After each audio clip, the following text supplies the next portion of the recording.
and at least hear where we're coming from. Maybe we come to a solution there. Doctor, we got a lot of doctors in here. Goddamn, man. You know what I'm saying? Like, yo, man, Dr. Omar, man, what's your thoughts on this? First of all, shout out to my brother down there. Second of all, twin. Shout out to Growth Talk, because he talked about a really important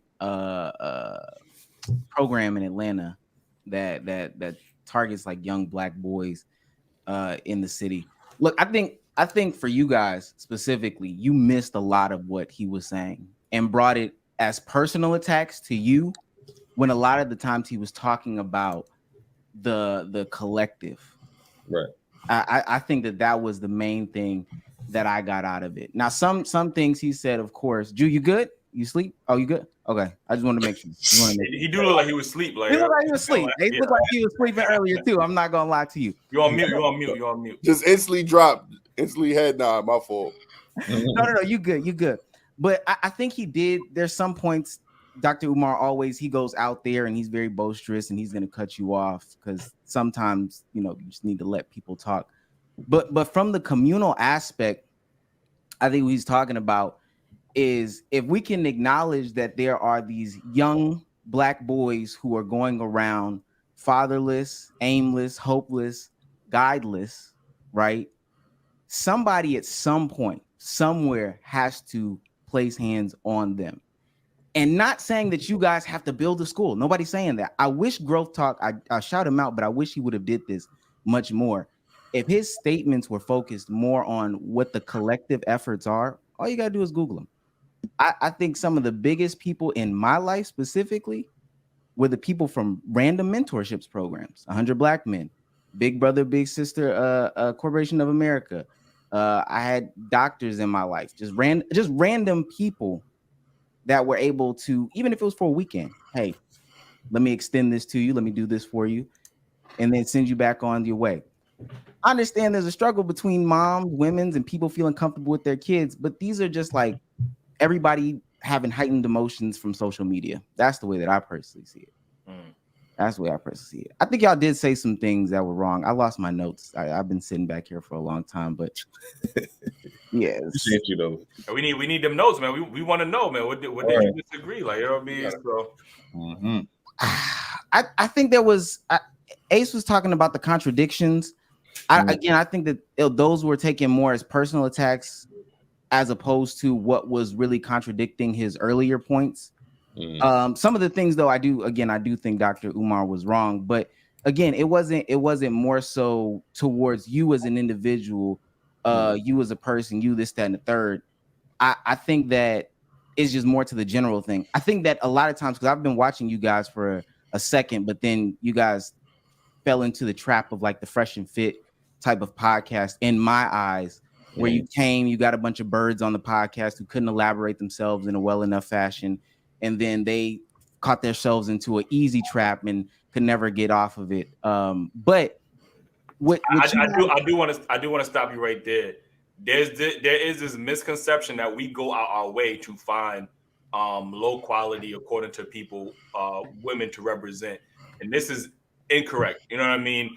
We have an open door policy with anybody. Like, you get what I'm saying? We don't know what these women are going to say when, you know what I mean? So it's unfortunate that people feel like we have to go and interview like quality candidates to bring on our show. Like, we just have an open platform. Anybody could pull up, you know what I mean? And if you feel like we got to vet people out because you feel like they're a poor representation of maybe Black women, then I think that says more about the quality of Black women in the everyday regular life than it does about us vetting the quality Black women, or if they educate, like, you know what I mean? We don't.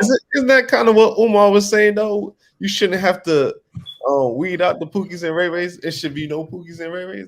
Wasn't that what he was saying like that? Mm-hmm. Yeah, but he was, but again, and we talking about Black women. Mm-hmm. Obviously, Black women and Black mothers and Black aunties have problems in their own thing. But if we're having a man-to-man conversation, it sounds weird to then just start pointing the finger back at women. You sound like a woman when you do that. No disrespect, but you sound very womanly when you start pointing the finger, because that's what women do to us, right? Well, men. No, I was making a point of. I'm not saying Fresh and Fit, like, you know what I'm saying? And I want to get to that. I want to get to that point, right? I think the average everyday woman is a bird. I run a podcast too. I don't bet everybody. Right. But what I'm saying is, and y'all done it before, y'all have gotten professional people who can articulate themselves well enough and who actually have good talking points. It Right. was, I can't remember her name, but she did it.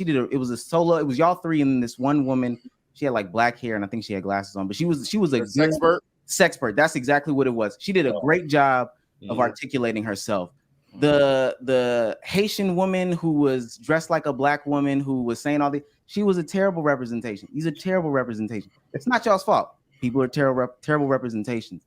But what I was gonna say was, I find very often that you guys say that you hold men accountable in a lot of ways. We hold men accountable. We want to hold men accountable. So without blaming women, I would love to know, what are some things that men have to hold themselves accountable, and what are actionable items behind those things?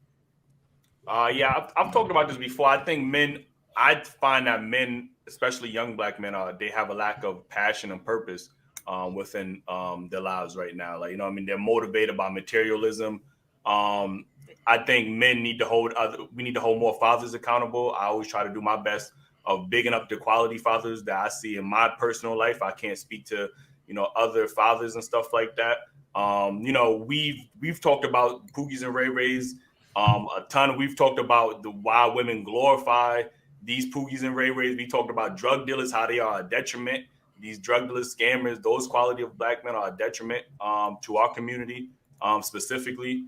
I think I also got one that I always say all the time, that men need to be more selective on who they impregnate. Like, I say this all the time. If we choose who we have a child with, a lot of things would be more different. We wouldn't have to fight for our children. We would have a committed family to already build with.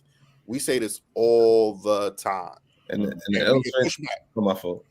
The elephant in the room, I think, is the violence against each other in the community.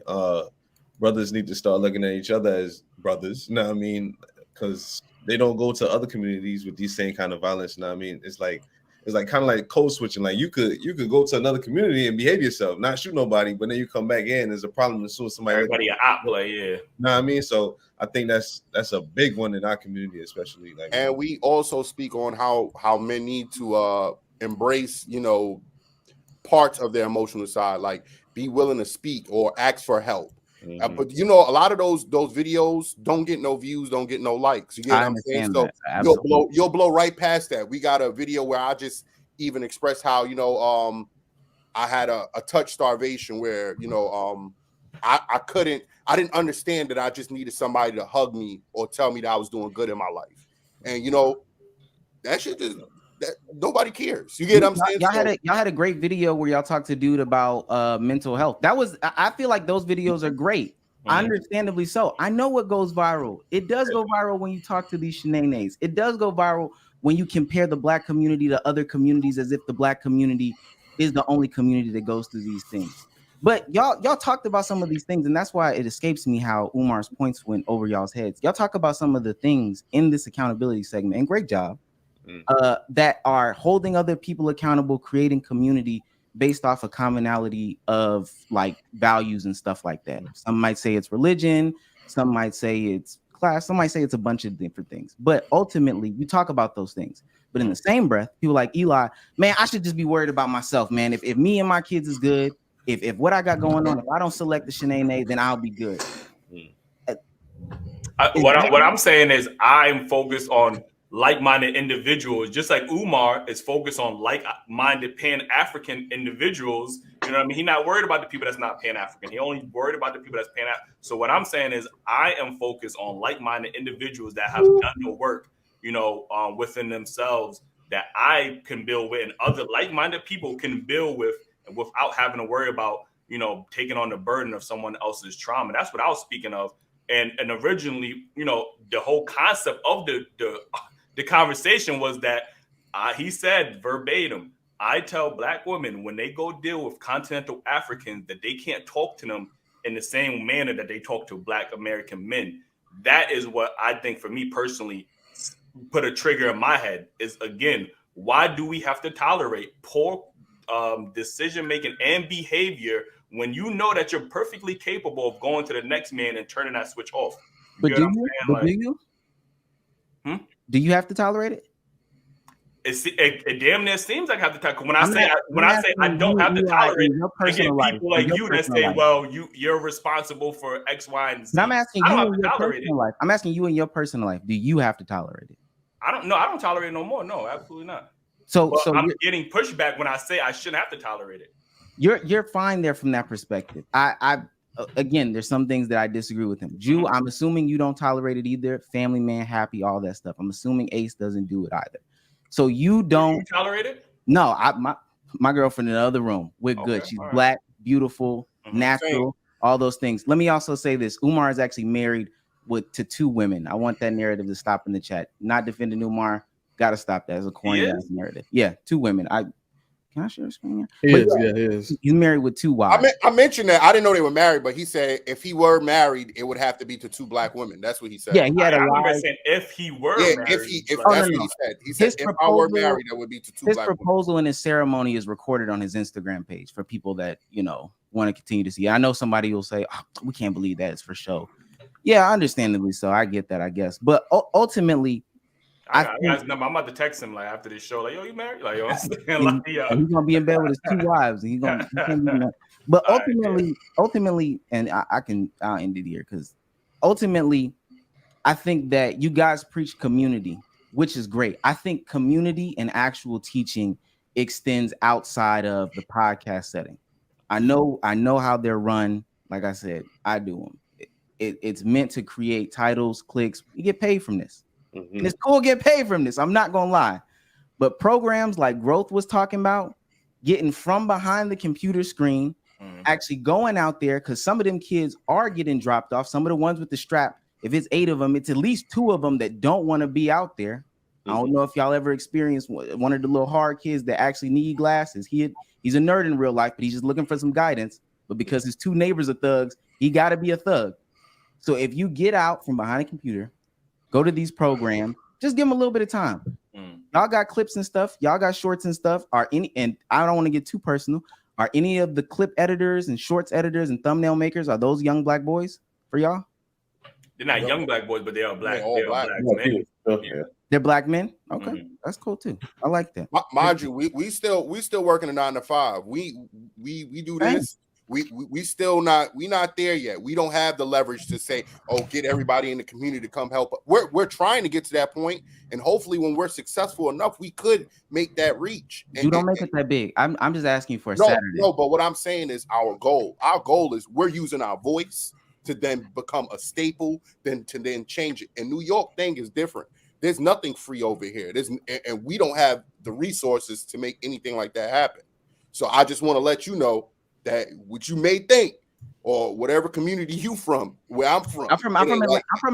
I'm from Atlanta. I'm asking you, there's no big brother, big sister in there. There? There's no Jackie Robinson program. There's no after school program. Bro, I have kids, bro, and I'm looking for all of them. They don't read to people, but if people know me, the people that follow me, they see I read to my kids, I read to other people's kids, I do sports, I go outside. But that's individualism. That's what I'm doing. I can't make my neighbor get up and walk with me yet because I'm not big enough. But when I do get big enough, I will have the men walk with me. I don't know if everybody else is doing it, but all your boys in your group chats, they doing the same thing as you, right? Hell yeah. But like I said, but the thing is, 30 people. That's 30 people right there. You good? Our circle not that big, but the circle that I have is is quality black men that have done something with their lives. Like I don't have 30 something people. I know you're trying to find a loophole. I get it. I'm not trying to find a loophole. I'm saying that's great. It's full of quality black men that have made something of their lives. I'm not trying to find a loophole. I'm actually saying that's great. Even if you were able, because I don't think it's this big reach. You don't have to have this big reach. Especially if you physically can't do it. But I know some people that get on these platforms, not y'all's. Again, I'm not talking about y'all's. They get on these platforms, they talk all this. They log off, they go in their room, and they never do anything on a Saturday. But it doesn't take that much. All you gotta do is go down to the park, put some shots up with some just random kids, tell them, hey man, tuck that elbow a little bit, keep it going, and that goes far. I'll tell you a quick funny story. I had so many kids with me in the park. This other little kid came and asked, how many kids you got, sir? You get what I'm saying? Bro, I literally just said it to you. I have 30 kids in my crib. I don't have 30 kids, bro. So I'm a part of that. I understand that, but we want to go beyond my house. You get what I'm saying? That's our goal in the future. Got you. That's great. That's great, man. But again, we got to have these conversations. And if we didn't have this platform, we wouldn't have had Umar on the show. He wouldn't have said what he said, and we wouldn't have this live stream. So everything is a cause and effect. You know what I mean? We're able to have this conversation now. You know and now we know we can call you up and be like, "Yo, when you pull up to New York, we gonna go on the court, shoot some shoe." I tell you what we could do, because I got a bunch of young men that follow me too. I'm gonna extend the invite. Let's keep it a buck on YouTube. If you're looking for respectable platforms, 199,000 subscribers. We do streams to 1,100 live. I'm not up here to flex my platform and nothing like that. I want to bring y'all on so y'all can get y'all's talking points off too, so y'all can reach even more black men. I would love to have it out. Okay, that's fair. Like, you know what I'm saying? Like, yeah, we can definitely set that up, man. We ain't, like I said, we ain't ducking no accountability. Again, what I'm saying is, and it could be a fault. I'm not saying it's a perfect mindset. You know what I'm saying? I'm just saying that I choose to deal with individuals that are already healed and work towards building a community that way. I don't believe everybody can be saved. You know, that's just the reality of the nature. Like, everybody can't be saved. Just like, again, Umar is not trying to deal with people who ain't Pan-African. Like, you know, he said that verbatim. Like, you know what I'm saying? If you don't believe what he believes, even if you black, he not really interested in, you know, building that community. He just was on a whole podcast talking to somebody in South Africa, talking to the Africans over there, saying the same thing. Yeah, you could be African, you could be black, but if you do not have that Pan-African mindset, he doesn't want to work with you. It's no different than what I'm saying. Like, you know what I'm saying? Like, to me, you have to come here. You have to do the work just like I did the work. I'm not responsible for past trauma. You know what I'm saying? Just like I'm not going to no woman and saying, I expect you to be responsible for my past trauma. I addressed it. I'm not perfect, but I addressed it to the best of my ability. I'm not coming in with no, oh, I'm feminine because of X, Y, I'm feminine because my father was there. I'm feminine because I'm not coming with that. And I don't expect no woman to come with me with that same experience. That's just how I'm thinking. It could be flawed. I'm not saying it's perfect. You know what I mean? So, all right, let's get to Dr. Steele. Appreciate you, Omar. I hit y'all on Instagram. Yeah. No doubt.